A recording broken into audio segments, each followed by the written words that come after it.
So what's one characteristic all leaders have? Those who are living to have a big impact, not only on themselves, but beyond themselves.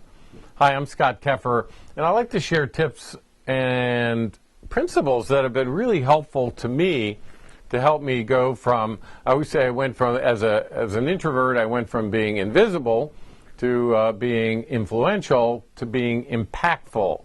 So I'd like to share from time to time some of the tips that have been helpful to me. Well, one, I think, is the ability to be able to step outside of yourself and self-assess from time to time. I think it was Plato who said an unexamined life is not worth living. So how often and how are you stepping outside of yourself and reflecting on who you are and who you're becoming? So one of the ways that I've done it is to sit down and think about what are the words that would describe how I live.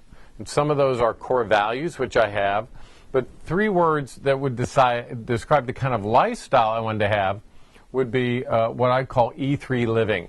And I'll talk about that in a future video. How am I in terms of my energy, number one? That's really about the past, and we'll talk about some tools to be able to capture that. How am I in terms of my engagement? That's really the present.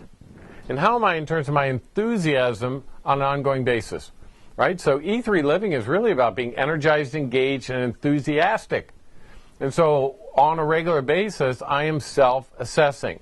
So what are you measuring in your own life? Even if it can't be completely quantified, to ask yourself, how am I doing with that? Right, on a daily basis, how am I doing that? Am I energized? Am I engaged? Am I enthusiastic about the future?